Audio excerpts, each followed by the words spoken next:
இது வெற்றியின் நேரம்.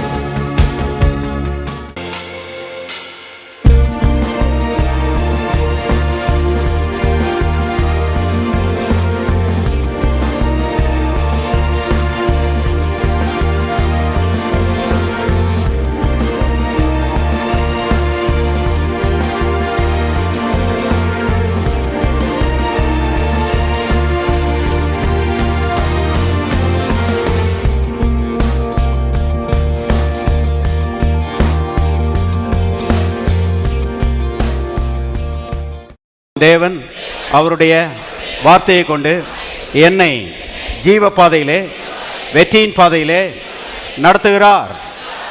வாசிப்போம். ரோமர் 5ஆம் அதிகாரம் 1வது வசனம். இவ்விதமாக நாம் விசுவாசத்தினாலே நீதிமான்கள் ஆக்கப்பட்டிருக்கிறபடியால் நம்முடைய கர்த்தராகிய இயேசு கிறிஸ்து மூலமாய் தேவனிடத்தில் சமாதானம் பெற்றுகிறோம். ஆண்டவராகிய இயேசுவை சொந்த இரட்சகராக ஆண்டவராக உள்ளத்திலே ஏற்றுக்கொள்ளாதவர்கள் இங்கே இருப்பீர்களானால் இயேசுவை சொந்த இரட்சகராக ஆண்டவராக உள்ளத்திலே ஏற்றுக்கொள்ளுங்கள். இயேசு கல்வாரி சிலுவையிலே தொங்கும்போது இவ்விதமாக சொன்னார், முடிந்தது என்று சொன்னார். முடிந்தது என்றால் எல்லாம் கொடுத்து தீர்ந்தாயிற்று, இனி பாக்கியே இல்லை என்று அர்த்தம். முடிந்தது என்கிற அந்த வார்த்தைக்கு டெட்டலஸ்டாய் என்கிற கிரேக்க வார்த்தை பயன்படுத்தப்பட்டிருக்கிறது. டெட்டலஸ்டாய்னா பெய்ட் இன் ஃபுல், அதாவது முழுவதுமாய் கொடுத்து தீர்க்கப்பட்டிருக்கிறது என்று அர்த்தம். பாருங்க, நம்ம ஊரில் எலக்ட்ரிக் பில்லு கட்டுறோம், ஃபோன் பில்லு கட்டுறோம், வீட்டு வரி பில்லு கட்டுறோம். அப்படி பில்லு கட்டும்போது அவங்க பணத்தை வாங்கிட்டு அதில் ஒரு சீல் வைக்கிறாங்க, கேஷ் ரிசீவ்டுன்னு சொல்லி, பணம் பெற்றுக்கொள்ளப்பட்டது என்று ஒரு சீலை வச்சு அந்த ரசீதை கொடுக்குறாங்க. கிரேக்க தேசத்தில் இந்த மாதிரி பில்லு கட்டினா பணத்தை வாங்கிட்டு டெட்டலஸ்டாய் சொல்லி ஒரு வார்த்தையை சீல் பண்ணி கொடுத்துருவாங்களாம். அதனுடைய அர்த்தம் என்னன்னா, முற்றிலுமாய் கொடுக்கப்பட்டிருக்கிறது, பாக்கியே கிடையாது என்கிற அர்த்தமா. பாருங்க, இயேசு சிலுவையிலே தொங்கும்போது இந்த வார்த்தையை சொன்னார், முடிந்தது என்று சொன்னார். அதாவது மனுஷனுடைய நல்வாழ்வுக்காக தேவன் கொடுக்க வேண்டிய எல்லா கிரயத்தையும் கொடுத்திருக்கிறார். மனுஷனுடைய நல்வாழ்வு, அதற்கு உண்டாயிருந்த எல்லா கடனையும் இயேசு கொடுத்து தீர்த்திருக்கிறார். இனி பாக்கியே கிடையாது. இனி மனுஷன் பாடுபட வேண்டிய அவசியம் இல்லை, மனுஷன் கஷ்டப்பட வேண்டிய அவசியம் இல்லை, மனுஷன் ரத்தம் சிந்த வேண்டிய அவசியம் இல்லை, மனுஷன் சரீரத்தை வருத்த வேண்டிய அவசியம் இல்லை. பொன்னையும் வெள்ளியையும் இவன் இவனுடைய நல்வாழ்வுக்காக அள்ளி கொடுக்க வேண்டிய அவசியம் இல்லை. இவனுக்காக எல்லாவற்றையும் செலுத்தின இயேசுவை இவன் ஏற்றுக்கொள்ள வேண்டும், விசுவாசிக்க வேண்டும். அப்படி இயேசுவை விசுவாசிக்கும் போது, ஏற்றுக்கொள்ளும் போது தேவனுடைய ஆசீர்வாதங்கள் எல்லாம் இலவசமாய் அருமையானவர்கள் ஒரு மனிதனுக்கு கொடுக்கப்படுகிறது என்று வேதம் சொல்கிறது. இதை போல ஒரு நற்செய்தியை அருமையான இந்த உலகத்தில் எங்கேயுமே பார்க்க முடியாது. இது தேவன் அறிவிக்கிற நற்செய்தி என்பதை தெரிந்து கொள்ளுங்கள். உலகத்தில் சில நற்செய்திகள் இருக்குதான் செய்யுது. சுவிட்சர்லாந்து ஒரு தேசம் இருக்குது, அங்கே குடியிருந்தீங்கன்னா கரண்ட் பில்லே வராதான். கரண்ட் பில்லே வராத, எலக்ட்ரிசிட்டி ஃப்ரீ. நம்ம ஊரில் கரண்டே வர மாட்டேங்குது, கரண்ட் பில்லே வராதான்.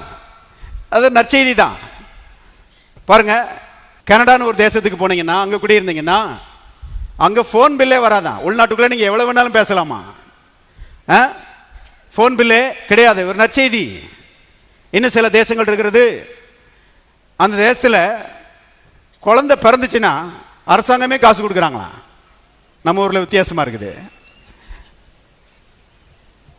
இதெல்லாம் நற்செய்தி தான். ஆனால் அருமையானவர்களே, எந்த உலகத்தில் இருக்கிற எந்த நற்செய்தியும் இயேசு கிறிஸ்துவை குறித்த இந்த நற்செய்தி பக்கத்திலேயே வர முடியாது. உலகத்தில் இருக்கிற நற்செய்திகள்லாம் மனிதர்கள் அறிவிக்கிற நற்செய்தி. பாஸ்டர் சொன்னது போல அதுக்குள்ளேயும் ஏதோ ஒரு நோக்கம் இருக்கும். ஆனால் அருமையானவர்களே, தேவன் அறிவிக்கிற இந்த நற்செய்தி இது பக்கத்திலேயே வர முடியாது. தேவன் சொல்லுகிறாரு, உன்னுடைய நல்வாழ்வுக்காக நீ பிரயாசப்பட வேண்டிய அவசியம் இல்லை, நீ பாடுபட வேண்டிய அவசியம் இல்லை, நீ கஷ்டப்பட வேண்டிய அவசியம் இல்லை.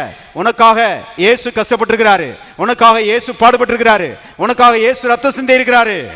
ஆகவே இந்த இயேசுவை நீ விசுவாசிக்க கூடுமானால் தேவனுடைய ஆசீர்வாதங்கள் எல்லாம் உனக்கு இலவசமாய் வந்து கிடைக்கும் என்பதுதான் தேவனுடைய நற்செய்தி. மனிதர்கள் அறிவிக்கிற நற்செய்தி அல்ல, தேவாதி தேவன் அறிவிக்கிற நற்செய்தி. இதை போல ஒரு நற்செய்தி வேற எதுவும் கிடையாது. இந்த காலைவேளையிலே இயேசு கிறிஸ்துவை ஏற்றுக்கொள்ளாதவர்கள் இங்கே வந்திருப்பீர்களானால் இந்த தருணத்தை பயன்படுத்திக் கொள்ளுங்கள். இயேசுவின் உள்ளத்துக்குள்ளே வாரும், இந்த தருணத்தை நழுவ விடாதிருங்கள். தேவனுடைய நன்மைகள் எல்லாம் உங்களுக்கு வந்து சேருவதற்கு இயேசுவை உள்ளத்துக்குள்ளே ஏற்றுக்கொள்வதுதான் வழி என்பதை தெரிந்து கொள்ளுங்கள். ஒரு பையன் இருக்கிறான், அந்த பையனுக்காக அவங்க அப்பா வருஷக்கணக்காக பிரயாசப்படுகிறார், பாடுபடுகிறார். பாடுபட்டு நிறைய பணத்தை சம்பாதிச்சு அந்த பையன் பேர்ல பேங்க்ல அவர் போட்டு வச்சிருந்தார்னா, இப்ப அந்த பையன் அந்த பணத்தை கையகப்படுத்துவதற்கு பெற்றுக்கொள்வதற்கு அவன் ஒன்றும் பாடுபட வேண்டிய அவசியம் இல்லை. இவன் செய்ய வேண்டியதெல்லாம் பேங்க்குக்கு போய் செக் எழுதி கொடுத்து கையெழுத்து போட்டு உள்ள கொடுத்தா பணத்தை அவங்க அனுப்பிச்சுவாங்க, கொடுத்துருவாங்க. ரொம்ப லேஸ் இந்த பையனுக்கு. ஏன்னா அப்பா பாடுபட்டு சம்பாதிச்சு வச்சிருக்கிறாரு. அதே போலதான் இயேசு கிறிஸ்துவை குறித்த நற்செய்தி பரிசுத்தத்தையும் ஆரோக்கியத்தையும் ஐஸ்வர்யத்தையும் அருமையானவர்களே சந்தோஷத்தையும் சமாதானத்தையும் சம்பாதித்து கல்வாரி சிலுவையிலே பாடுபட்டு சம்பாதித்து இன்றைக்கு ஏராளம் வைத்திருக்கிறார். செய்ய வேண்டியதெல்லாம் எளிமையான ஒரு காரியம். இயேசுவின் உள்ளத்துக்குள்ளே வாரும், நீர் ஆண்டவர் என்று சொல்லி அவருக்கு அழைப்பு கொடுப்பீர்களானால் இயேசு உள்ளே வருவார். உள்ளே வரும்போது அருமையானவர்களே இந்த தேவனுடைய நன்மைகள் ஐஸ்வர்யங்கள் எல்லாம் உங்களுடைய வாழ்க்கையில உங்களுக்கு வந்து பலிக்கும். ஆகவே இந்த காலவேளையிலே ஆண்டவராக இயேசுவை ஆண்டவராக ஏற்றுக்கொள்ளாதவர்கள் அவரை சொந்த ரட்சகராக ஆண்டவராக உள்ளத்திலே ஏற்றுக்கொள்ளுங்கள். இயேசுவை ஆண்டவராக ஏற்றுக்கொண்ட தேவனுடைய மக்கள் அருமையானவர்களே நீதிமான்களாக இருக்கிறோம் என்கிற சத்தியத்தை நாம் பார்த்து கொண்டு வருகிறோம். வேதத்திலேயே சொல்லப்பட்டிருக்கிற மிக முக்கியமான சத்தியங்களிலே அருமையானவர்களே இந்த நீதிமான்களாக இருக்கிறோம் என்கிற சத்தியம் மிக முக்கியமானது. இதை தேவனுடைய மக்கள் ஒவ்வொருவரும் ஆழமாய் அறிந்து கொள்ள வேண்டும் என்று கர்த்தர் விரும்புகிறார். ஆழமாய் அறிந்து கொள்ளும் போது இந்த நீதிமான் என்கிற சத்தியம் தேவனுடைய மக்களுடைய வாழ்க்கை தரத்தை இது உயர்த்துகிறதாய் இருக்கிறது. பாருங்க, பாவம் எந்த ஜனத்துக்கும் இகழ்ச்சி, நீதியோ ஜனத்தை உயர்த்தும் என்று எழுதப்பட்டிருக்கிறது. நீதியை குறித்த சத்தியம் அருமையானவர்களே வாழ்க்கை தரத்தை உயர்த்தும். பாருங்க, வாழ்க்கையில் இருக்கிற இல்லாத நன்மைகள் எல்லாம் அந்த நீதியை குறித்த சத்தியம் அதன் மேல வைக்கிற விசுவாசம் உங்களுக்கு கொண்டு வரும் என்பதை தெரிந்து கொள்ளுங்கள். ஆகவே நாம் நீதிமான்களாக இருக்கிறோம் என்று ரோமர் 5:1 நாம் பார்க்கிறோம். ரெண்டு விதமான நீதி இருக்கிறது. ஒன்று மனுஷ நீதி, அடுத்தது தேவநீதி. எல்லாரும் சொல்லுவோம் தேவநீதி. மனுஷ நீதி இருக்கிற இடத்துல தேவநீதி இருக்க முடியாது. தேவநீதி இருக்கிற இடத்துல மனுஷ நீதி இருக்க முடியாது. மனுஷ நீதி மனிதன் தன்னுடைய நற்கிரியைகளினாலே சம்பாதிக்கிற ஒரு நீதி, அதுதான் மனுஷ நீதி. கவனிங்கள். ஆனா தேவநீதி என்பது தேவன் அவருடைய கிருபையினாலே அவருடைய இரக்கத்தினாலே நமக்கு கொடுக்கிற நீதி. கல்வாரி சிலுவையில் அவர் பாடுபட்டு அவர் ரத்தம் சிந்தி அருமையானவர்களே அவர் மரித்து பாதாளத்துக்கு போய் எல்லா வேதனைகளையும் அவர் அடைந்து அந்த புண்ணியத்தினாலே அந்த கிருபையினாலே அருமையானவர்களே இலவசமாய் கொடுப்பதுதான் தேவநீதி. கவனிங்க, மனுஷ நீதியை வச்சு தேவனை தொடர்பு கொள்ள முடியாது, தேவனை அணுக முடியாது, தேவனோடு கூட ஐக்கியம் கொள்ள முடியாது, தேவனோடு கூட உறவு கொள்ள முடியாது. அது மட்டுமல்ல, தேவன் வைத்திருக்கிற ஆசீர்வாதங்களை இந்த மனுஷ நீதியை வைத்து சுதந்திரிக்க முடியாது. ஆனால் தேவ நீதியை வைத்து தேவனை அணுகலாம், தேவனோடு கூட ஐக்கியம் கொள்ளலாம், தேவனோடு கூட உறவு கொள்ளலாம், தேவன் வைத்திருக்கிற எல்லா ஆசீர்வாதங்களையும் பெற்று அனுபவிக்கலாம். கவனிங்க, இப்போ ரட்சிக்கப்பட்ட தேவனுடைய மக்களுடைய பாக்கியம் என்னவென்றால் அருமையானவர்களே ரட்சிக்கப்பட்ட தேவனுடைய மக்கள் தேவ நீதியை உடையவர்களாய் இருக்கிறோம். தேவனே அந்த நீதியை நமக்கு தந்திருக்கிறார். தேவ நீதி நம்ம இடத்திலே இருக்கிறது. எத்தனை பேர் விசுவாசிக்கிறீங்க? வாசிப்போம். ரோமர் 8:30 எவர்களை முன்குறித்தாரோ அவர்களை அழைத்தும் இருக்கிறார், எவர்களை அழைத்தாரோ அவர்களை நீதிமான்களாக்கியும் இருக்கிறார், எவர்களை நீதிமான்களாக்கினாரோ அவர்களை மைமைப்படுத்தியும் இருக்கிறார். ரட்சிக்கப்பட்ட தேவனுடைய மக்கள் எல்லாரும் யாருன்னு கேட்டீங்கன்னா தேவனாலே அழைக்கப்பட்டவர்கள், தேவனாலே நீதிமான்களாக்கப்பட்டவர்கள். இவர்கள் தான் பாருங்க ரட்சிக்கப்பட்ட மக்கள், தேவனாலே அழைக்கப்பட்டவர்கள். எல்லாரும் சொல்லுவாங்க தேவனாலே அழைக்கப்பட்டவர்கள். பாருங்க, இன்னைக்கு மனிதர்கள் நம்மளை பார்த்து ஒரு அழைப்பு கொடுத்தாங்கன்னா நாம் அதை ரொம்ப கௌரவமா நினைக்கிறோம். வீட்டுக்கு வந்து பத்திரிகை கொடுத்து நம்மளை அழைச்சாங்கன்னா நாம் அதை ரொம்ப கௌரவமா நினைக்கிறோம். கவனிங்க, கிறிஸ்துவ வாழ்க்கை என்பது தேவன் நமக்கு கொடுத்த அழைப்பு. இதை எவ்வளவு அதிகமாய் கனமுள்ளதாய் நினைக்கணும் பாருங்க. அருமையானவர்களே, தேவன் நம்மை அழைத்தது மட்டுமல்ல, நம்மை நீதிமான்கள் ஆக்கி இருக்கிறார். தேவன் நம்மை நீதிமான்கள் ஆக்கினதுனாலே இன்றைக்கு நாம் நீதிமான்களாய் இருக்கிறோம். எல்லாரும் கரங்களை உயர்த்தி சொல்வோம். தேவன் என்னை முன்குறித்தார், தேவன் என்னை அழைத்தார், என்னை நீதிமானாக்கினார், என்னை மகிமைப்படுத்தி இருக்கிறார். மறுபடியும் சொல்வோம். தேவன் என்னை முன்குறித்திருக்கிறார், என்னை அழைத்திருக்கிறார், என்னை நீதிமானாக்கி இருக்கிறார், என்னை மகிமைப்படுத்தி இருக்கிறார். தேவன் நம்மை அருமையானவர்களை அழைத்து நீதிமான்கள் ஆக்கி இருக்கிறார். இன்றைக்கு நாம் தேவனாலே நீதிமான்கள் ஆக்கப்பட்டிருக்கிறோம். கவனிங்க. இப்போ சில ஆட்கள் சொல்றாங்க, இந்த நீதிமான் என்கிற இந்த உணர்வு எனக்கு வரமாட்டேங்குது, பாவ உணர்வு தான் வருது, குற்ற உணர்வு தான் இருக்குது, ஆனா நீதிமான்கிற உணர்வு எனக்கு வரமாட்டேங்குதுன்னு சொல்லி அருமையானவர்கள் இன்னைக்கு அநேக ரட்சிக்கப்பட்ட மக்கள் சொல்லுகிறார்கள். கவனிங்க. கிறிஸ்தவ ஜீவியம் நாம் என்ன உணர்கிறோம் என்பதை சார்ந்து வாழ்கிற ஒரு ஜீவியம் கிடையாது.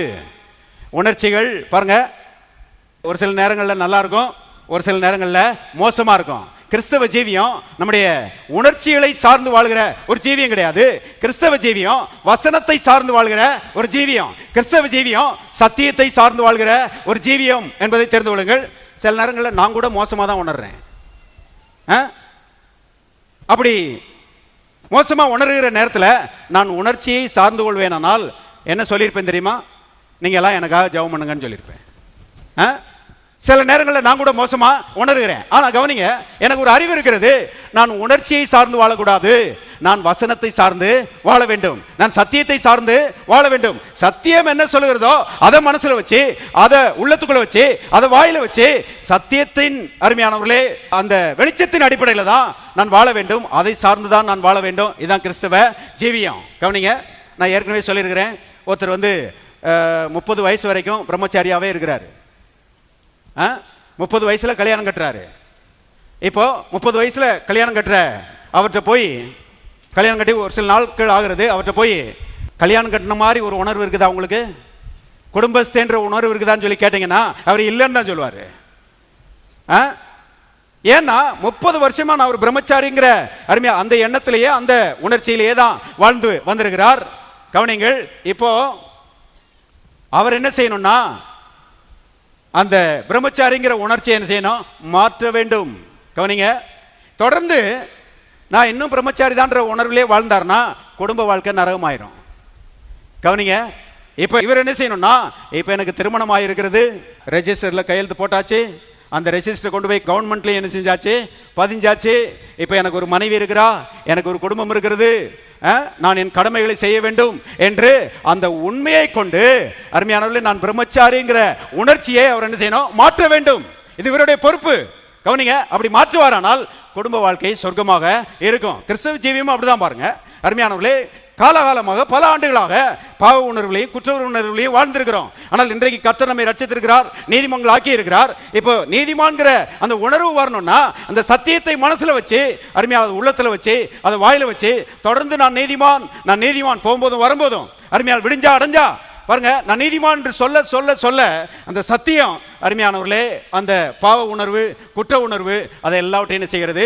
மாற்றுகிறது. அதனாலதான் வேதத்தில் எழுதப்பட்டிருக்கிறது, நாம் தரிசித்து நடவாமல் எப்படி நடக்கிறோம்?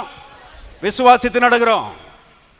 ஐம்புலன்களை நாம் சார்ந்து வாழாமல் அருமையானவர்களே சத்தியத்தை சார்ந்து நாம் வாழுகிறோம். அதனாலதான் பாருங்க, ஒரு பிரசங்கியார் சொல்கிறாரு, நான் காண்கிற காரியங்களினாலே நான் அசைக்கப்பட மாட்டேன், நான் உணர்கிற காரியங்களினாலே நான் அசைக்கப்பட மாட்டேன், நான் எதை விசுவாசிக்கிறேனோ அதனால மாத்திரம்தான் நான் அசைக்கப்படுவேன்.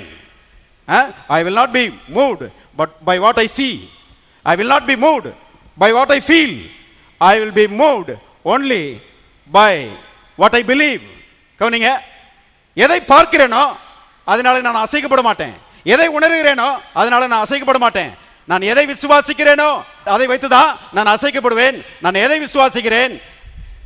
சத்தியத்தை நான் விசுவாசிக்கிறேன். எத்தனை பேர் சத்தியத்தை விசுவாசிக்கிறீங்க? அருமையானவர்களே, சத்தியத்தை விசுவாசித்து வாழ்கிற வாழ்க்கை தான் கிறிஸ்தவ ஜீவியம். சத்திய வசனம் சொல்லுகிறது, தேவன் நம்மை நீதிமான்கள் ஆக்கி இருக்கிறார். எல்லாரும் கரங்களை உயர்த்தி சொல்லுவோம், நான் நீதிமான், தேவன் என்னை அவருடைய கிருபையினாலே நீதிமான் ஆக்கி இருக்கிறார். இன்னொரு முறை சொல்லுவோம், நான் நீதிமான், தேவன் என்னை அவருடைய கிருபையினாலே நீதிமான் ஆக்கி இருக்கிறார். கவனிங்க, தொடர்ந்து நாம் பார்த்து கொண்டிருக்கிறோம். அந்த நீதிமானா இருப்பதற்கு ஒரு நோக்கம் இருக்கிறது என்பதை போன முறை நாம் பார்த்தோம். அது என்னன்னா, தேவாதி தேவனோடு கூட ஐக்கியம் கொள்வது, உறவு கொள்வது. கவனிங்க, அதற்காக தான் கர்த்தர் நம்மை நீதிமான்கள் ஆக்கி இருக்கிறார். அவரோட நேரம் செலவழிக்கிறது, அவருடைய சத்தத்தை கேட்கிறது, அவருடைய சித்தத்தை செய்வது, அவருடைய உள்ளத்தை பிரியப்படுத்துவது, அவருடைய உள்ளத்தை சந்தோஷப்படுத்துவது, திருப்திப்படுத்துவது, இப்படிப்பட்ட ஒரு ஐக்கியத்திற்காக தான் கர்த்தர் நம்மை நீதிமான்கள் ஆக்கி இருக்கிறார் என்று நாம் பார்த்தோம். இன்றைக்கு ஒரு நோக்கத்தை நான் காண்பிக்க விரும்புகிறேன். கர்த்தர் எதற்காக நம்மை நீதிமான்கள் ஆக்கி இருக்கிறார்னு கேட்டீங்கன்னா, ஆசீர்வதிப்பதற்காக. எல்லாரும் சொல்லுவோம், ஆசீர்வதிப்பதற்காக. எத்தனை பேருக்கு ஆசீர்வாதம் வேணும்? ஆசீர்வாதம் வேண்டாம்னா அடுத்த வாரம் சர்ச்சைக்கு வராதீங்க. அருமையானவர்களே, கர்த்தர் நம்மை நீதிமான்கள் ஆக்கி இருப்பதற்கு காரணம் நம்மை ஆசீர்வதிப்பதற்காக என்பதை தெரிந்து கொள்ளுங்கள். வாசிக்கலாம், சங்கீதம் 5:12 வசனம். எல்லாரும் சேர்ந்து வாசிக்கலாம். கர்த்தாவே, நீர் நீதிமானை ஆசீர்வதித்து காருண்யம் என்னும் கேடகத்தினால் அவனை சூழ்ந்து கொள்ளுவீர். பாருங்க, நீர் நீதிமானை ஆசீர்வதித்து. பாவியை கர்த்தர் ஆசீர்வதிக்க முடியாது. பாவியை நேசிக்கிறார், ஆனா பாவியை கர்த்தர் ஆசீர்வதிக்க முடியாது. அருமையானவர்களே, நீதிமானை கர்த்தர் ஆசீர்வதிக்கிறார். இயேசுவின் ரத்தத்தினாலே கழுவப்பட்டவர்களை, இயேசுவினுடைய கல்வாரி பாடுகள் மூலமாக அருமையான நீதிமான்கள் ஆக்கப்பட்டவர்களை கர்த்தர் ஆசீர்வதிக்கிறார் என்று நாம் இங்கே பார்க்கிறோம். இன்னொரு வசனம் வாசிக்கலாம். நீதிமொழிகள் 10:6 வசனம். நீதிமானுடைய சிரசின் மேல் ஆசீர்வாதங்கள் தங்கும். பாருங்க, நீதிமானுடைய சிரசின் மேல் ஆசீர்வாதம் தங்கும். சிரசுனா தலை. நீதிமானுடைய தலையின் மேலே ஆசீர்வாதம் தங்கும் என்று கர்த்தர் சொல்கிறார். எல்லாரும் தலையில கை வச்சு சொல்லுவோம், நான் நீதிமான், என்னுடைய தலையின் மேலே கர்த்தருடைய ஆசீர்வாதம் தங்குகிறது. மறுபடியும் சொல்லுவோம், நான் நீதிமான், என்னுடைய தலையின் மேலே கர்த்தருடைய ஆசீர்வாதம் தங்குகிறது. எத்தனை பேர் விசுவாசிக்கிறீங்க? அருமையானவர்களே, நம்மை ஆசீர்வதிப்பதற்கென்றே கர்த்தர் நீதிமான்கள் ஆக்கி இருக்கிறார். நம்முடைய தலையின் மேலே கர்த்தருடைய ஆசீர்வாதம் என்ன செய்கிறது? தங்குகிறது. சில ஆட்கள் பாருங்க, சாபத்தை நினைச்சே பயந்துட்டு இருப்பாங்க. இந்த சாபம் என்ன செய்யுமோ, அவங்க சாபம் போட்டிருப்பாங்களோ, இவங்க சாபம் போட்டுருவாங்களோன்னு சொல்லி சாபத்தை நினைச்சே பயந்துட்டு இருப்பாங்க. கர்த்தருடைய ஆவியானவர் சொல்கிறார், சாபத்தை குறித்த அந்த பயத்தை தூக்கி குப்பையில் ஏறி, யாரும் உன்னை சபிக்க முடியாது, ஏனென்றால் நீ கர்த்தரால் ஆசீர்வதிக்கப்பட்ட ஆளு. கர்த்தருடைய ஆசீர்வாதம் தலை மேல தங்குகிறது.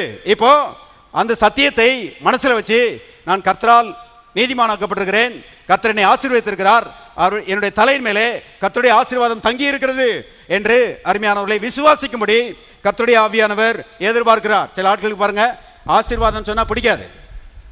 பக்தியில ரொம்ப வளர்ந்துட்டாங்க சில ஆட்கள். ஆசீர்வாதம்னா பிடிக்காது, ஆசீர்வாதத்தை பற்றி பேசினா கோபம் வந்துடும்.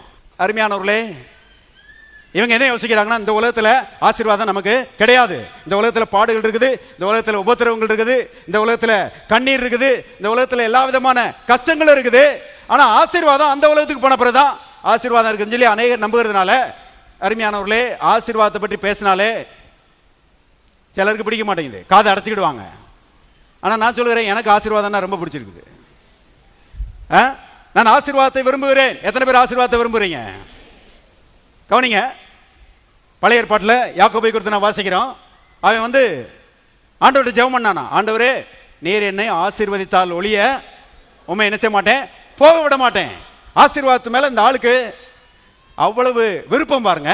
வேதத்தில் எழுதப்பட்டிருக்கிறது, நான் யாக்கோபை சிநேகித்தேன். ஆசீர்வாதத்தை விரும்புகிற ஆட்களை கர்த்தர் சிநேகிப்பாரா? அவங்கள தான் சிநேகிப்பாரு. ஏன்னா ஆவிக்குரிய மக்கள் பாருங்க, தலையில நம்புறாங்க. யார் யாரெல்லாம் ஆசீர்வாதத்தை வெறுக்கிறாங்களோ அவங்கள தான் கர்த்தர் நேசிக்கிறான்னு சொல்லி அருமையானவர்களே அநேகர் நினைக்கிறாங்க. தப்பு, வேதத்தின்படி தப்பு என்பதை தெரிந்து கொள்ளுங்கள். அருமையானவர்களே, கர்த்தர் நாம் ஆசீர்வாதத்தை விரும்ப வேண்டும் என்று எதிர்பார்க்கிறார். பாருங்க, ஏனென்றால் மனிதர்கள் ஆசீர்வதிக்கப்பட வேண்டும் என்பதுதான் தேவனுடைய நித்திய திட்டம் என்பதை தெரிந்து கொள்ளுங்கள். தேவன் ஒரு நித்தியமான பிளான் வச்சிருந்தாரு மனுஷனை குறிச்சு. அது என்னன்னா ஆசீர்வாத திட்டம். இந்த புஸ்தகம் இருக்குதே, இது ஆசீர்வாத புஸ்தகம். எத்தனை பேர் இந்த புஸ்தகத்தை கொண்டு வந்திருக்கிறீங்க? எல்லாரும் கரங்களை உயர்த்தி காண்பிப்போம். எல்லாரும் சொல்லுவோம், இது கர்த்தருடைய புஸ்தகம், இது என்னுடைய ஆசீர்வாதத்துக்காக தேவன் கொடுத்த புஸ்தகம். கவனிங்க, இது ஒரு ஆசீர்வாத புஸ்தகம், பக்தி புஸ்தகம் கிடையாது. இதனுடைய ஆரம்பமும் ஆசீர்வாதம் தான், இதனுடைய மையமும் ஆசீர்வாதம் தான், இதனுடைய முடிவும் ஆசீர்வாதம் தான் என்பதை தெரிந்து கொள்ளுங்கள் அருமையானவர்களே.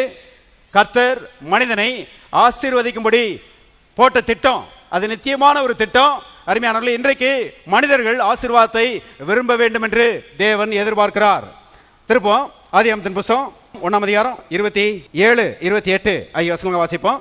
தேவன் தம்முடைய சாயலாக மனுஷனை சிருஷ்டித்தார், அவனை தேவ சாயலாகவே சிருஷ்டித்தார், ஆணும் பெண்ணுமாக அவர்களை சிருஷ்டித்தார். பின்பு தேவன் அவர்களை நோக்கி, நீங்கள் பலுகி பெருகி பூமியை நிரப்பி அதை கீழ்ப்படுத்தி சமுத்திரத்தின் மச்சங்களையும் ஆகாயத்து பறவைகளையும் பூமியில் நடமாடுகிற சகல ஜீவ ஜந்துக்களையும் ஆண்டு கொள்ளுங்கள் என்று சொல்லி, எல்லாரும் சேர்ந்து வாசிங்க. தேவன் அவர்களை ஆசீர்வதித்தார். பாருங்க, மனுஷனை உண்டாக்குறாரு, ஆதாமை ஏவாளை உண்டாக்குறாரு. உண்டாக்கிட்டு அருமையானவர்களே, இந்த பூமியை, இதனுடைய மகிமைகளை, இதனுடைய ஐஸ்வர்யத்தை எல்லாவற்றையும் மனுஷன்ட்ட கொடுத்து மனுஷனை ஆசீர்வதித்தார் என்று நாம் வாசிக்கிறோம். ஆசீர்வாதம்னா என்ன? கவனிங்க, அங்கேயே எழுதப்பட்டிருக்கிறது. ஆசீர்வாதம்னா என்ன? பலுகுவது, பெருகுவது, பூமியை நிரப்புவது, பூமியை கீழ்ப்படுத்துவது, பூமியை ஆண்டு கொள்வது, இதுதான் ஆசீர்வாதம். ஆசீர்வாதம்னா வெறும் பணம் கிடையாதுங்க. சில ஆட்கள் அப்படி யோசிக்கிறாங்க. ஆசீர்வாதம்னா வெறும் பணம் கிடையாது. அருமையானவர்களே, பணம் ஆசீர்வாதத்துக்குள்ள இருக்குது. ஆனால் ஆசீர்வாதம் என்பது ஒரு ஆவிக்குரிய வல்லமை, பலுகக்கூடிய, பெருகக்கூடிய, எல்லாவற்றையும் நன்மையால் நிரப்பக்கூடிய, எல்லாவற்றையும் கீழ்ப்படுத்தக்கூடிய, ஆண்டு கொள்ளக்கூடிய அருமையான ஒரு ஆவிக்குரிய சக்தி, அதுதான் ஆசீர்வாதம்.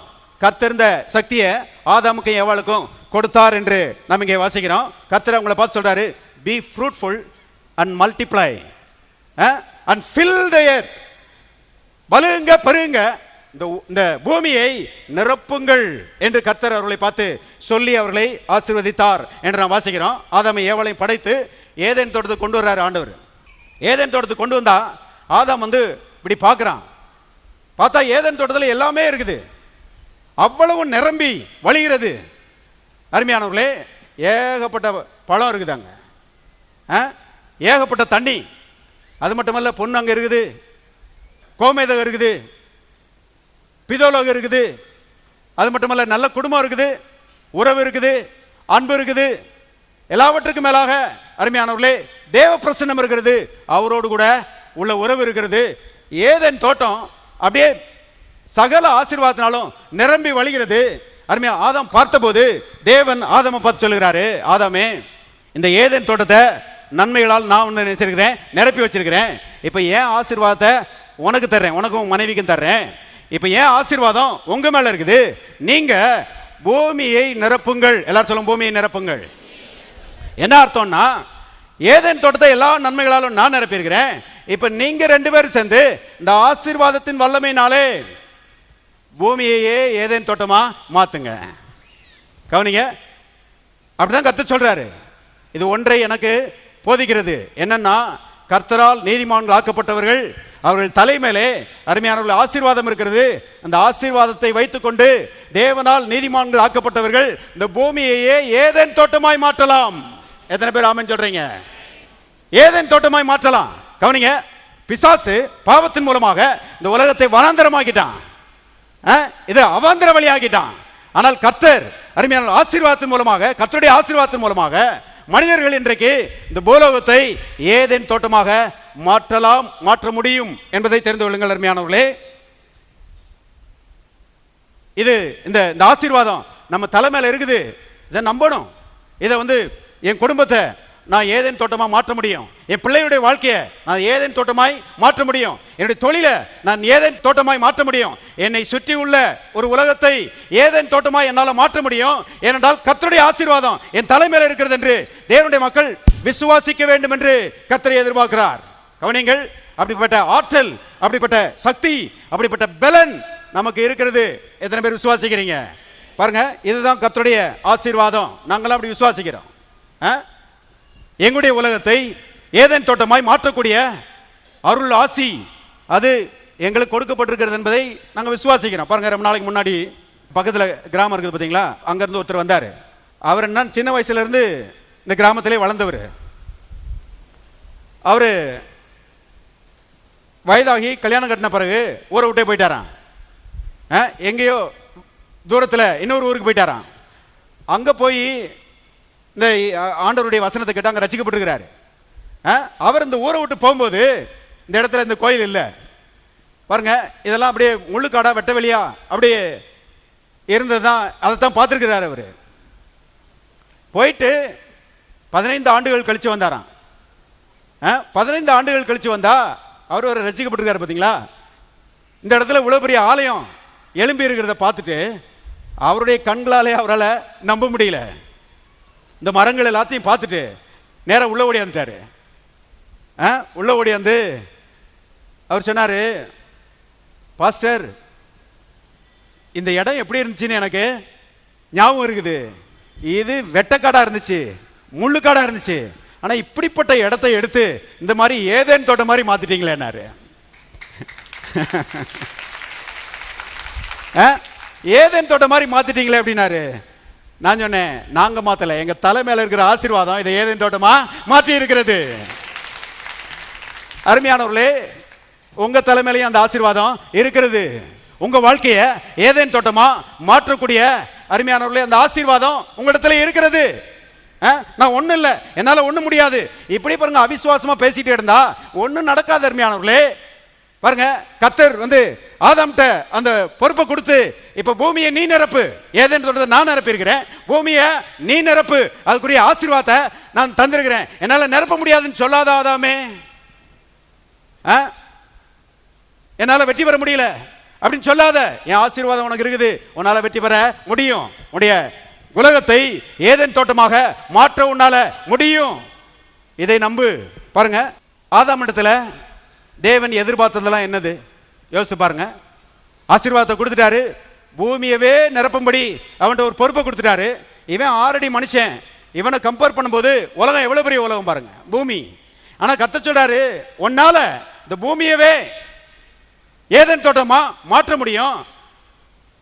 ஏனென்றால் உன் தலைமையில இருக்கிற அந்த ஆசீர்வாதம் அது எல்லையற்றது, அது என்னுடைய வல்லமை.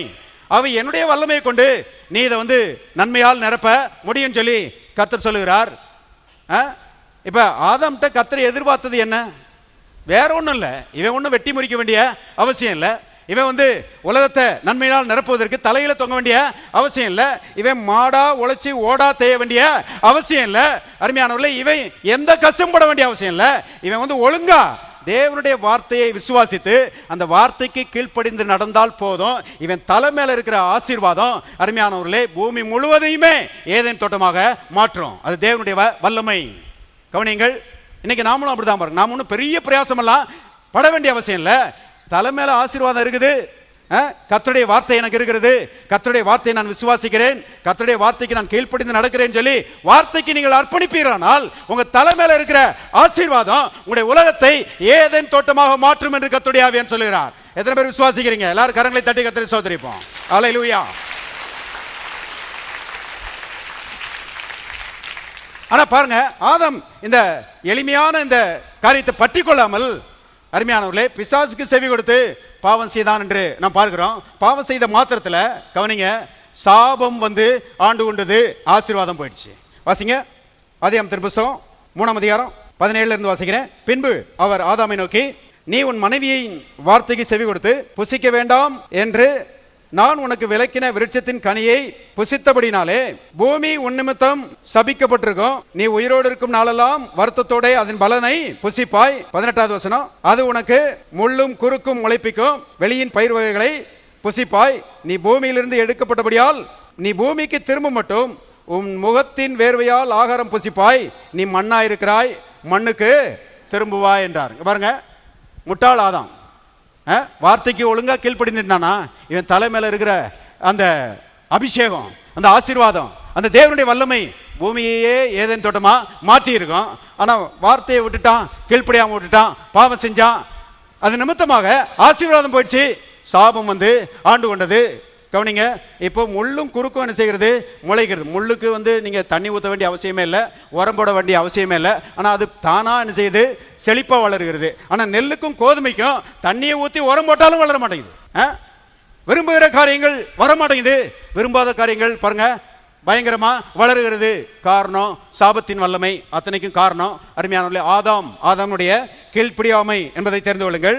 பாருங்க கர்த்தர் நினைச்சிருந்தாருன்னா சரி இவன்ட்ட ஒரு பெரிய பொறுப்பை கொடுத்தோம் விட்டுட்டான், சரி இனிமே இவன்ட்ட எதையும் வச்சுக்கிட கூடாது, தொலைஞ்சு போறான் அப்படின்னு சொல்லி ஆண்டவர் என்ன செய்யலாம், விட்டு இருந்திருக்கலாம். நல்லா கவனிங்க, ஆதாம வெறுத்து ஒதுக்கி இருக்கலாம்.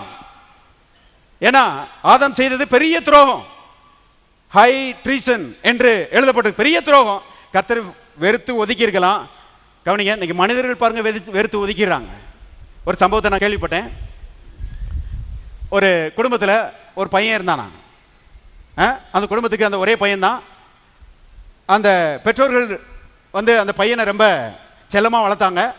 அவனை நல்லா படிக்க வச்சு அவனுக்கு விரும்புகிறதெல்லாம் வாங்கி கொடுத்து அவனை செல்லமாக வளர்த்தாங்க. அவங்க அப்பாவுக்கு அவன் மேலே நிறைய எதிர்பார்ப்பு. என் பையன் நல்லா வளர்ந்து நல்லா படித்து முன்னேறி நல்லா சம்பாதிச்சு குடும்பத்தினுடைய கௌரவத்தை இன்னும் கொஞ்சம் உயர்த்துவான் என்கிற ஒரு எதிர்பார்ப்பு அவன் மேலே அவங்க அப்பாவுக்கு இருந்துச்சு. ஆனால் அந்த பையன் அவங்க அப்பாவுடைய எதிர்பார்ப்புக்கு மாறாக கெட்ட நண்பர்களோடு சேர்ந்து அருமையான தவறான பழக்க வழக்கங்களில் ஈடுபட ஆரம்பிச்சிட்டான். அவன் இப்படி தவறாக போகிறான்னு சொல்லி தெரிஞ்ச மாத்திரத்தில் அவங்க அப்பா அவனை கண்டிச்சாரு, போகாத அப்படின்னு சொல்லி அவனை திருத்துவதற்கு அவர் பிரயாசப்பட்டார். ஆனால் அவன் மாட்டேன்ட்டான். ஒரு முறை பாருங்க, இந்த கெட்ட நண்பர்களோடு சேர்ந்து தவறான ஒரு நடவடிக்கையில் ஈடுபட்டு கடைசியில் ஜெயிலுக்கு போயிட்டான். ஜெயிலில் தூக்கி போட்டாங்க. ஜெயிலுக்கு போயிட்டான்னு சொல்லி கேள்விப்பட்ட மாத்திரத்தில் அவங்க அப்பா அவங்க அம்மாட்ட சொன்னாராம், இனிமே இந்த பய மூஞ்சில நான் முழிக்கவே மாட்டேன். என்னை கேவலப்படுத்திட்டான், என்னை அவமானப்படுத்திட்டான், என் எதிர்பார்ப்பெல்லாம் பாலடிச்சிட்டான், இனிமே இந்த பய மூஞ்சில நான் முழிக்கவே மாட்டேன்னு சொல்லி அவங்க அப்பாட்ட அன்னைக்கே சொல்லிட்டாரான். கொஞ்சம் மாதங்கள் கடந்தது. அந்த அம்மாவுக்கு அந்த பையலை பார்க்கணுன்னு ஆசை வந்துருச்சான்.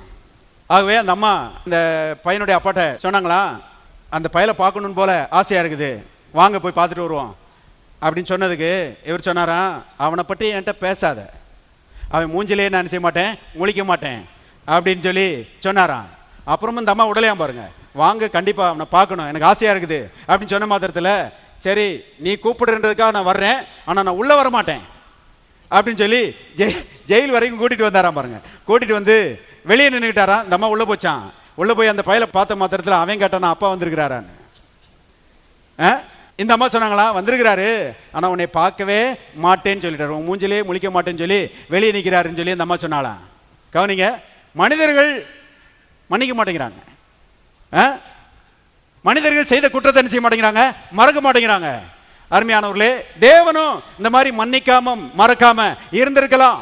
ஆதாம போ, இனிமே உனக்கு எனக்கும் தொடர்பு கிடையாது அப்படின்னு சொல்லி ஒதுக்கி இருக்கலாம். ஆனால் ஒதுக்கலங்க. தேவன் அன்பாகவே இருக்கிறார். தேவன் மனிதன் மேலே வைத்த அன்பு மாறாத அன்பு, நித்தியமான அன்பு, அருமையா அனாதி அன்பு. எத்தனை பேர் விசுவாசிக்கிறீங்க ஆண்டவர் இந்த காலை வேளையிலே உங்களை நேசிக்கிறார்னு? ஒரு சில பலவீனங்கள் கூட உங்களுக்கு இருக்கலாம், ஆனால் அதன் மத்தியிலும் கர்த்தர் உங்களை நேசிக்கிறார். அவருடைய கிருபையை நீங்க ரிசீவ் பண்ணுவீங்கன்னா, அதை விசுவாசிப்பீர்களானால் இந்த பலவீனத்திலிருந்து அருமையானவர்களை விடுதலை பெறுவதற்கு கர்த்தர் உங்களுக்கு உதவி செய்வார். ஆனால் கர்த்தர் உங்களை நேசிக்கிறார். எல்லாரும் கரங்களை விட்டு சொல்லுவோம், தேவாதி தேவன் என்னை நேசிக்கிறார். இன்னொரு முறை சொல்லுவோம், தேவாதி தேவன் என்னை நேசிக்கிறார். கவனிங்க, கர்த்தர் மனுஷன் மேல வைத்த அந்த அன்பு மாறாத அன்பு. அது மட்டுமல்ல, மனிதனை குறித்து தேவன் வைத்திருக்கிற இந்த ஆசீர்வாத திட்டம் அதுவும் மாறாத திட்டம். பாவம் செஞ்சு ஆசீர்வாதத்தை இழந்து போயிட்டான், சாபம் ஆண்டுகிடுச்சு. ஆனால் மனிதனை குறித்து தேவனுடைய திட்டம் ஆசீர்வாத திட்டம் தான். கவனிங்க, பிசாசு அதை கெடுத்து போட முடியாது. ஆகவே அருமையானவர்களே, தேவன் ரட்சிப்பின் திட்டத்தை தீட்டினாரு. மனுஷனுடைய சாபத்தை நீக்கி அவனை ஆசீர்வதிக்கும்படி சொந்த குமாரனாய் இயேசுவை இந்த பூலோகத்துக்கு தேவன் அனுப்பினாரு. 2000 ஆண்டுகளுக்கு முன்பதாக இயேசு பரலோகத்தின் ஆசீர்வாதங்கள் எல்லாம் நமக்காக, எல்லாரும் சொல்லுங்க எனக்காக, நமக்காக சுமந்து கொண்டு அருமையானவர்களே கர்த்தர் இந்த பூலோகத்துக்கு வந்தார் என்பதை தெரிந்து கொள்ளுங்கள். வாசிக்கலாம். ஏசாயா 61:3 சீயோனிலே துயரப்பட்டவர்களை சீர்படுத்தவும், அவர்களுக்கு சாம்பலுக்கு பதிலாக சிங்காரத்தையும், துயரத்துக்கு பதிலாக ஆனந்த தைலத்தையும், ஒடுங்கின ஆவிக்கு பதிலாக துதியின் உடையையும் கொடுக்கவும் அவர் என்னை அனுப்பினார். கவனிங்க, பதிலாக எத்தனை வாட்டி வருது பாருங்க. எல்லாரும் சொல்லும் பதிலாக. விளங்குற மாதிரி சொல்றேன். இங்க எழுதப்பட்டிருக்கிறது துயரத்துக்கு பதிலாக, சாம்பலுக்கு பதிலாக, ஒடுங்கின ஆவிக்கு பதிலாக என்று எழுதப்பட்டிருக்கிறது. இதை விளங்குற மாதிரி சொன்னா சாபத்துக்கு பதிலாக ஆசீர்வாதத்தை கொடுக்கும்படி தேவன் இயேசுவை என்ன செய்தார்? அனுப்பினார். இயேசு அருமையானவர்களே ஆசீர்வாதத்தை சுமந்து கொண்டு நமக்காக 2000 ஆண்டுகளுக்கு முன்பாக அருமையான இந்த பூலோகத்திலே இறங்கி வந்தார் என்பதை தெரிந்து கொள்ளுங்கள். இது ஒன்றை காண்பிக்கிறது. இயேசு ஆசீர்வாதத்தை எடுத்துட்டு பரலோகத்திலிருந்து வந்தாதான் ஆசீர்வாதம் உண்டாகுமா? ஆமா. கவனிங்க, மனுஷ முயற்சியினாலே மனுஷன் இழந்து போன ஆசீர்வாதத்தை பெறவே முடியாது. தேவன் இவனுக்கு ஆசீர்வாதத்தை கொடுத்தால் ஒழிய இவன் ஆசீர்வாதத்தை பெற்றுக்கொள்ள முடியாது. ஆகவே அருமையானவர்களே இயேசுவே இந்த ஆசீர்வாதத்தை சுமந்து கொண்டு வந்தார் என்று நாம் வேதத்திலே பார்க்கிறோம். அவர் இந்த பூலோகத்திலே 3 ஆண்டுகள் ஊழியம் செய்தார். ஊழியம் செய்த அந்த நாட்களிலே தேவனுடைய ஆசீர்வாதம் அவரிடத்தில் தான் இருந்தது என்று வேதம் சொல்லுகிறது. கவனிங்க, இயேசுவினிடத்திலே இந்த தேவனுடைய ஆசீர்வாதம் இருந்தது என்று வேதத்திலே நாம் பார்க்கிறோம். திருப்போம் மத்தேயு 14வது அதிகாரம் 19வது வசனம். அப்பொழுது அவர் ஜனங்களை புல்லின் மேல் பந்தியிருக்க கட்டளையிட்டு அந்த 5 அப்பங்களையும் அந்த 2 மீன்களையும் எடுத்து வானத்தை அண்ணாந்து பார்த்து எல்லாரும் சேர்ந்து வாசிங்க. ஆசீர்வதித்து அப்பங்களை பிட்டு சீஷரிடத்திலே கொடுத்தார். சீஷர்கள் ஜனங்களுக்கு கொடுத்தார்கள். இங்க பாருங்க, அங்கேயே ஆசீர்வதித்தார் என்று நாம் வாசிக்கிறோம். ஏன்னா அவர்கிட்ட ஆசீர்வாதம் இருந்துச்சு. கவனிங்க, இந்த 5 அப்பத்தையும் 2 மீனையும் கர்த்தர் ஆசீர்வதிக்கிறார். அங்கேயே அந்த ஆசீர்வாதம் என்ன வேலை செய்யுன்றதை நாம் பார்க்கிறோம். அந்த 5 அப்பமும் 2 மீனும் பெருக ஆரம்பித்தது. அருமையானவர்களே 20,000 மக்கள், அவங்களுடைய வயிறெல்லாம் வெறுமையா இருந்துச்சு. ஆனா ஆசீர்வாதத்தின் பெருக்கம் அவருடைய வயிறை நிரப்பினது. அவர்கள் திருப்தி அடைந்தார்கள். அவர்களை கர்த்தர் என்ன செய்தார்? போஷித்தார் என்று நாம் வாசிக்கிறோம். அந்த ஆசீர்வாதம் என்ன வேலை செய்து பாருங்க. அருமையானவர்களே அவரிடத்தில் இருந்தது 5 அப்போ 2 மீனை அந்த ஆசீர்வாதம் பெருக்கினது. அது மட்டுமல்ல, பேதுரு பாருங்க, இயேசுவை சந்திக்கிறதுக்கு முன்னால ஆசீர்வாதம் மற்றவனா இருந்தான். ஆசீர்வாதம் இல்லாத ஆட்கள் என்ன செஞ்சாலும் பாருங்க அது விளங்காது. போய் வலைய போடுறான். ஆசீர்வாதம் இல்லாத ஒரு ஆளை பார்த்து மீன் ஓடுது. பிரயாசப்படுறான், ஆனா மீன் கிடைக்க மாட்டேங்குது. காலையில இயேசுவை சந்திக்கிறான், அவருடைய வார்த்தையை விசுவாசிக்கிறான். ஆசீர்வாதம் பேதுருக்கு நினைச்சிருச்சு, வந்துருச்சு. இப்போ பாருங்க, வலைய போய் போட்டா மீனெல்லாம் வர்றேன்னு நினைச்சது வருகிறது. கெனத் கோப்லண்ட் ஒரு பிரசங்கியார் சொல்றாரு, ஆதியில ஆதாம ஆசீர்வதிக்கும் போது தேவன் ஒன்று சொன்னாராம், ஆகாயத்து பறவைகளையும் பூமியில் நடமாடுகிற மிருகங்களையும் கடலில் சஞ்சரிக்கிற அந்த பிராணிகளையும் ஆண்டுகொள் என்று சொல்லி அவர்கள் என்ன செய்தாராம்? ஆசீர்வதித்தாராம். கவனிங்க, ஆதாமிட்ட இருந்த அந்த ஆசீர்வாதம் மீனை கட்டுப்பாட்டுக்குள்ள செஞ்சது வைத்திருந்தது என்பதை தெரிந்து கொள்ளுங்கள் அருமையானவர்களே. அதே ஆசீர்வாதம் இன்னைக்கு பேதுருக்கு வந்த மாத்திரத்தில் வலைய போடுறான், மீனெல்லாம் வர்றேன்ட்டு வருது. நான் சொல்கிறேன், அதே ஆசீர்வாதம் உங்ககிட்ட இருக்குது. நீங்க போய் வேலை செஞ்சீங்கன்னா பணம் எல்லாம் வர்றேன்ட்டு வரும். கவனிங்க, கர்த்தருடைய ஆவியானவர் சொல்கிறார், கர்த்தருடைய ஆசீர்வாதமே ஐஸ்வர்யத்தை தரும். எத்தனை பேர் விசுவாசிக்கிறீங்க? எல்லாரும் கரங்களை உயர்த்தி சொல்லுவோம். கர்த்தருடைய ஆசீர்வாதமே எனக்கு ஐஸ்வர்யத்தை தரும். இன்னொரு முறை சொல்லுவோம், கர்த்தருடைய ஆசீர்வாதமே எனக்கு ஐஸ்வர்யத்தை தரும். இதுவரைக்கும் ஆயிரக்கணக்கான ரூபாய்களை கொண்டு வந்திருக்கலாம். கர்த்தருடைய ஆவியானவர் சொல்கிறார், இந்த ஆசீர்வாதம் எதிர்காலத்தில் லட்சக்கணக்கான ரூபாய்களை உனக்கு கொண்டு வர போகிறது. பாருங்க, ஆசீர்வாதத்தில் பேதுரு செயல்படுகிறான். பாருங்க, மீனெல்லாம் அவன் வலைக்குள்ள என்ன செய்து மாட்டுது. 18 குடம் தண்ணீர் திராட்சரசமாக மாற்றினது அந்த ஆசீர்வாதம் தான். இயேசுவினிடத்தில் இருந்த அந்த ஆசீர்வாதம். பாவத்தை மன்னித்து சமாதானத்தை கொடுத்தது அந்த ஆசீர்வாதம் தான். வியாதிகளை நீக்கி ஆரோக்கியத்தை கொடுத்தது அந்த ஆசீர்வாதம் தான். அது இயேசுவினிடத்திலே மாத்திரம் இருந்தது. யார் யாரெல்லாம் இயேசுவை ஒட்டினாங்களோ அவங்கெல்லாம் கொஞ்சம் கொஞ்சம் ஆசீர்வாதத்தை நினைச்சாங்க, வாங்கிட்டு போனாங்க. ஆனால் கவனிங்க, பிதாவாகிய தேவனுடைய உள்ளம் திருப்தி அடையல. இந்த ஆசீர்வாதம் இது இஸ்ரவேல் மக்கள் மத்தியில் யாரோ ஒரு சிலருக்காக கொடுக்கப்பட்ட ஆசீர்வாதம் கிடையாது. இது எல்லா மனிதர்களும், உலகத்தில் இருக்கிற மூல முடுக்குகளில் இருக்கிற எல்லா மனிதர்களும் இந்த ஆசீர்வாதத்தை பெற்றுக்கொள்ள வேண்டும் என்பதற்காக அருமையானவர்களே தேவன் பாருங்க ஒரு திட்டத்தை சிலுவையிலே நிறைவேற்றினார். வேதத்தில் எழுதப்பட்டிருக்கிறது, வாசிக்கலாம். கலாத்தியர் 3ஆம் அதிகாரம் 13வது வசனம். மரத்திலே தூக்கப்பட்ட எவனும் சபிக்கப்பட்டவன் என்று எழுதியிருக்கிறபடி கிறிஸ்து நமக்காக சாபமாகி நியாயப்பிரமாணத்தின் சாபத்திற்கு நம்மை நீங்களாக்கி மீட்டுக் கொண்டார். 14வது வசனம். ஆபிரகாமுக்கு உண்டான ஆசீர்வாதம் கிறிஸ்து இயேசுவினால் பிரஜாதிகளுக்கு வரும்படியாகவும் ஆவியை குறித்து சொல்லப்பட்ட வாக்குத்தத்தத்தை நாம் விசுவாசத்தினாலே பெரும்படியாகவும் இப்படி ஆயிற்று. தேவன் பாருங்க, இந்த இயேசுவினிடத்தில் இருந்த அந்த ஆசீர்வாதத்தை எல்லாருக்கும் கொடுக்கும்படியாக இயேசுவை பாருங்க சிலுவையிலே அடிக்கப்படும்படி ஒப்பு கொடுத்தாராம். எவ்வளவு பெரிய காரியங்களை தேவன் நமக்காக செய்திருக்கிறார். யோசித்து பாருங்க. சொந்த குமாரனையே கல்வாரி சிலுவையில தொங்க விட்டு நம்முடைய சாபத்தை எல்லாம் அவர் மேலே அருமையானவர்களை சுமத்தி அவருடைய ஆசீர்வாதத்தை நம்ம என்ன செய்திருக்கிறார்? பண்டமாற்று செய்திருக்கிறார். சிலுவையில நடந்ததுதான் மிகப்பெரிய பண்டமாற்று என்பதை தெரிந்து கொள்ளுங்கள். நம்ம சாபத்தெல்லாம் இயேசு வாங்கிட்டாரு. அவருடைய ஆசீர்வாதத்தை நம்ம என்ன செய்திருக்கிறார்? பண்டமாற்று செய்திருக்கிறார். எல்லாரும் சொல்லுவோம், கர்த்தர் என்னுடைய சாபத்தை எல்லாம் சுமந்து தீர்த்து அவருடைய ஆசீர்வாதத்தை எல்லாம் எனக்கு தந்திருக்கிறார். மறுபடியும் சொல்லுவோம், கர்த்தர் என்னுடைய சாபத்தை எல்லாம் சுமந்து தீர்த்து அவருடைய ஆசீர்வாதத்தை எல்லாம் எனக்கு தந்திருக்கிறார். எல்லாரும் கரங்களை தட்டி கர்த்தர் சோதரிப்போம். பாருங்க, இன்னைக்கு ஊழியக்காரங்க என்ன நம்புகிறாங்கன்னா, இயேசு கிறிஸ்துனுடைய சிலுவையா அது நம்முடைய பாவத்தை அவர் ஏற்றுக்கொண்டு அவருடைய பரிசுத்தத்தை நமக்கு தந்திருக்கிறார், அவ்வளவுதான்.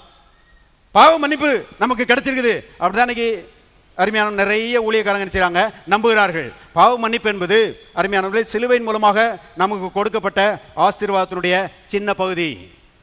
ஆனால் கவனிங்க, சிலுவையிலே நம்முடைய சாபத்தை எல்லாம், பாவத்தை மாத்திரமல்ல பாவத்தின் பலாபலங்களாகிய எல்லா சாபத்தையும் கர்த்தர் ஏற்றுக்கொண்டு சிலுவையில அவைகளுக்கு முடிவு கட்டி ஆசீர்வாதத்தை என்ன செய்திருக்கிறார்? பண்டமாற்று செய்திருக்கிறார். இன்றைக்கு நாம் ஆசீர்வாதத்தை உடையவர்களாய் இருக்கிறோம். கண்ணால பார்க்க முடியாது. அதனால தான் நான் சொன்னேன், சத்தியத்தை சார்ந்து நாம் வாழ வேண்டும். சத்தியம் சொல்லுகிறது, இயேசுவினாலே நாம் ஆசீர்வதிக்கப்பட்டிருக்கிறோம். நாம் நீதிமான்கள், நம்முடைய தலையின் மேலே கர்த்தருடைய ஆசீர்வாதம் தங்கி இருக்கிறது. இதை பாருங்க, தேவனுடைய மக்கள் விசுவாசிக்க வேண்டும் என்று கர்த்தர் விரும்புகிறார். வாசிக்கலாம். எபேசியர் 1ஆம் அதிகாரம் 3வது வசனம். நம்முடைய கர்த்தராகிய இயேசு கிறிஸ்துவின் பிதாவாகிய தேவனுக்கு ஸ்தோத்திரம். அவர், சேர்ந்து வாசிங்க எல்லாரும். கிறிஸ்துவுக்குள் உன்னதங்களிலே ஆவிக்குரிய சகல ஆசீர்வாதத்தினாலும் நம்மை ஆசீர்வதிக்க போகிறார். என்ன போட்டிருக்குது? ஆசீர்வதித்திருக்கிறார். பாருங்க, ஆசீர்வாதத்துக்காக நாம் காத்திருக்க வேண்டிய அவசியம் இல்லை. ஆசீர்வாதம் எதிர்காலத்தில் வரப்போகிற ஒரு காரியம் கிடையாது. ஆசீர்வாதத்தை கர்த்தர் ஏற்கனவே தந்திருக்கிறார். நாம் ஆசீர்வாதத்தை உடையவர்களாய் இருக்கிறோம். பாருங்க, ஒரு அம்மா ஒரு புஸ்தகத்தை எடுத்துட்டு வந்தாங்களாம். அந்த புஸ்தகத்தினுடைய தலைப்பு என்னன்னா, ஆசீர்வாதமா சாபமா அப்படின்ற தலைப்பு. அந்த புஸ்தகத்தை எடுத்துட்டு வந்து ஒரு மூப்பர்கிட்ட கொடுத்தாங்களாம். கொடுத்துட்டு அந்த மூப்பரை பார்த்து சொன்னாங்களாம், பிரதர், இந்த புஸ்தகத்தை வாசிச்சு நீங்க ஆசீர்வாதத்துக்குள்ள இருக்கிறீங்களா சாபத்துக்குள்ள இருக்கிறீங்களான்னு சொல்லி கண்டுபிடிச்சிக்கங்க சொன்னாங்களா அந்த அம்மா. இந்த மூப்பர் சொன்னாரா, சிஸ்டர், இந்த புஸ்தகத்தை வாசிக்கிறதுக்கு முன்னாடியே நான் சொல்றேன், ஏன்னா அந்த புஸ்தகத்தை வாசிக்கிறதுக்கு முன்னாடியே பைபிளை நான் நல்லா வாசிக்கிறேன். நான் ஆசீர்வாதத்துக்குள்ள இருக்கிறேன்னா சாபத்துக்குள்ள இருக்கிறேனான்னு சொல்லி இந்த புஸ்தகத்தை வாசித்து கண்டுபிடிக்க வேண்டிய அவசியம் இல்லை. எனக்கு ஏற்கனவே தெரியும் நான் ஆசீர்வாதத்துக்குள்ள தான் இருக்கிறேன். உங்களுக்கு எத்தனை பேருக்கு தெரியும் நீங்க ஆசீர்வாதத்துக்குள்ள இருக்கிறீங்கன்னு? அருமையானவர்களே, நிச்சயம் இருக்க வேண்டியது அவசியமா இருக்கிறது. நாம் ஆசீர்வதிக்கப்பட்டிருக்கிறோம். இப்ப படிக்கிற பிள்ளைங்க கவனிங்க, இந்த ஆசீர்வாதம் உங்க தலை மேல இருக்குது, இந்த அபிஷேகம் உங்க தலை மேல இருக்குது. ஆகவே உலகத்தான் படிக்கிறது வேற. ஏன்னா அவன் மனுஷ அந்த அறிவை சார்ந்திருக்கிறான், அதுதான் அவனுக்கு இருக்குது. ஆனா இயற்கை பிரகாரமான மனுஷ அறிவு நமக்கு இருக்கிறது மட்டுமல்ல, தேவனுடைய அபிஷேகம் இருக்கிறது, தேவனுடைய ஆசீர்வாதம் இருக்கிறது. அருமையானவர்களே, நீங்க படிச்சீங்கன்னா, நீங்க பரீட்சை எழுதினீங்கன்னா உலகத்தாரை பார்க்கலும் 10 மடங்கு அதிக மார்க்குகளை கர்த்தர் உங்களுக்கு தருவார். நான் காலேஜ் படிச்சுட்டு இருக்கும்போது ரட்சிக்கப்பட்டேன். எனக்கு படிப்பில் ரொம்ப கஷ்டம், சரியா படிப்பு வரல. ரட்சிக்கப்பட்டு ஆலயத்துக்கு வந்துட்டு இருக்கும்போது இந்த வசனங்களாக விசுவாசிக்க ஆரம்பித்தேன். ஏசு எனக்கு ஞானமாக இருக்கிறாரு, அவருடைய அபிஷேகம் எனக்கு இருக்குது, அவருடைய ஆசீர்வாதம் இருக்குது, என்னால் நல்லா படிக்க முடியும் அப்படின்னு சொல்லி நான் விசுவாசிக்க ஆரம்பித்தேன். ஆனால் கூட இருக்கிற மாணவர்கள் பாருங்க, அவங்க பேச்சை கேட்டாலே இலக்கரிச்சு போயிடும். ஒருத்தன் சொல்கிறான், ஆமாம் என்னத்தை படித்து என்னத்தை கண்டோம், எவ்வளவுதான் படித்தாலும் வர்ற மார்க்கு தான் செய்யும், வரும் அப்படின்னா. இன்னொருத்தன் சொல்கிறான், ஏதோ படிக்கிறோம், டிகிரி வாங்க போகிறோம், ஆனால் டிகிரியை வாங்கி வீட்டில் போய் பீரோவில் வச்சுட்டு தெருவில் தான் சுற்ற போகிறோம், வேலை கிடைக்காது அப்படின்னா. இப்படி தான் உலகத்தாருடைய பேச்சு. இந்த மாணவர்கள் மத்தியில் தான் நான் இருந்தேன். ஆனால் கர்த்தருக்கு ஸ்தோத்திரம், வாரம் வாரம் ஆலயத்துக்கு வந்துடுவேன். ஆலயத்துக்கு வந்தால் ஆண்டவர் பேட்டரியை சார்ஜ் பண்ணுற மாதிரி கர்த்தர் உன் கூட இருக்கிறாரு, கர்த்தருடைய ஆசீர்வாதம் உனக்கு இருக்குது, உனக்கு நல்லா படிக்க முடியும், கர்த்தருடைய ஆசீர்வாதம் உன் மேலே இருக்குது என்பதை அருமையான நல்ல ஆவியானவர் ஏற்றி விட்டுருவார் பாருங்க. நல்லா சார்ஜாக தான் போவேன். இந்த பயலுக பேசுகிற அவிசுவாசமான வார்த்தைகள் எல்லாம் வாத்து முதுகில் பட்ட தண்ணி மாதிரி தட்டி விட்டுட்டு, எனக்கு படிக்க முடியும், நான் படித்தா நல்ல மார்க் வாங்குவேன், எனக்கு படிப்பில் வெற்றி இருக்கிறது என்பதை அருமையானவர்களே நான் விசுவாசிக்க ஆரம்பித்தேன். படிப்பே வராது என்கிற நிலைமையிலிருந்து காலேஜ் ஃபர்ஸ்ட்ன்ற நிலைமைக்கு ஆண்டவர் உயர்த்திட்டாரு. படிக்கிற பிள்ளைகளுக்கு நான் சொல்லுகிறேன், ஆசீர்வாதம் உங்கள் தலைமை இருக்கிறது என்பதை நம்புங்கள். நல்ல மார்க்குகளை கர்த்தர் உங்களுக்கு தருவார், படிப்பிலே உயர்வை கர்த்தர் உங்களுக்கு தருவார். கடைசியா ஒன்று சொல்லி முடிக்கிறேன், வாசிக்கலாம். பிலிப்பியர் 4 அதிகாரம் 13வது வசனம், எல்லாரும் சேர்ந்து வாசிக்கலாம். என்னை பலப்படுத்துகிற கிறிஸ்துவினாலே எல்லாவற்றையும் செய்ய எனக்கு பலன் உண்டு. எல்லாரும் சொல்லுங்க, பலன் உண்டு. அந்த பலன் தாங்க ஆசீர்வாதம். இதை தான் பாருங்க அங்க சொன்னாரு, கிறிஸ்துவுக்குள் சகல ஆசீர்வாதத்தினாலும் நம்ம என்ன செய்திருக்கிறார், ஆசீர்வதித்திருக்கிறார். ஆசீர்வாதம் இருக்குது என்பதை நம்பின மாத்திரத்தில் அவர் சொல்லுகிறார், என்னை பலப்படுத்துகிற கிறிஸ்துவினால எல்லாவற்றையும் செய்ய எனக்கு பலன் உண்டு. எந்த காரியத்திலையும் வெற்றி பெறக்கூடிய ஆற்றல் எனக்கு உண்டு. தொழில் செய்கிறவர்களுக்கு நான் சொல்லுகிறேன், சிலர் யோசிக்கிறீங்க, நான் சாதாரண தொழில் தானே செய்கிறேன், இந்த தொழிலில் ஒரு பெரிய முன்னேற்றம் வந்துருமா, இந்த தொழிலில் ஒரு பெரிய லாபம் வந்துருமா அப்படின்னு சொல்லி நீங்கள் யோசிக்கலாம். நான் சொல்லுகிறேன், நீங்கள் செய்கிற அந்த சாதாரண தொழிலில் கர்த்தருடைய ஆசீர்வாதம் இருக்கிறது. அந்த கர்த்தருடைய ஆசீர்வாதத்தில் பெருக்கம் இருக்கிறது, பெருகக்கூடிய வல்லமை இருக்கிறது. இந்த ஆலயத்துக்கு வந்து சாதாரண அருமையானவர்களே தொழில் செய்தவர்கள் இன்றைக்கு கோடீஸ்வரர்களாக இருக்கிறார்கள். ஆகவே கர்த்தருடைய வல்லமை இருக்கிறது, ஆசீர்வாதம் இருக்குது.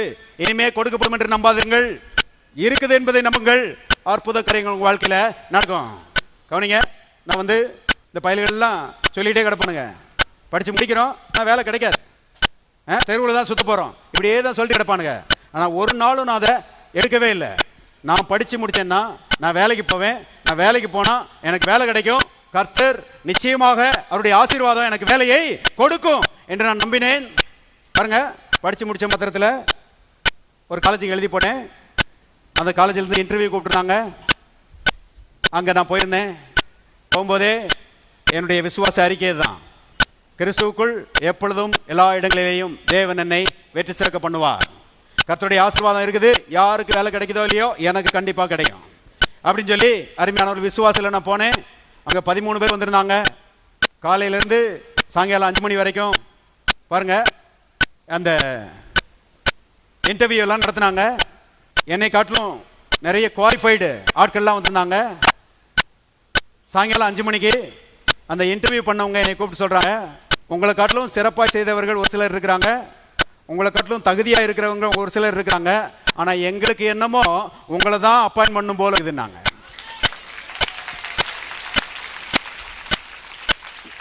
நான் நினச்சிக்கிட்டேன் இதுதான் கர்த்தருடைய ஆசீர்வாதம்.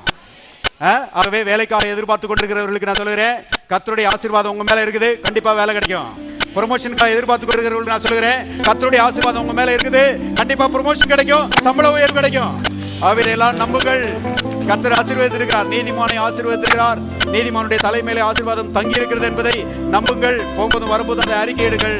ஆசீர்வாதம் பெரிய அருமையானவர்களே நன்மைகளையும் உயர்வையும் உடைய வாழ்க்கையை கொண்டு வந்து சேர்க்கும். போகணும்.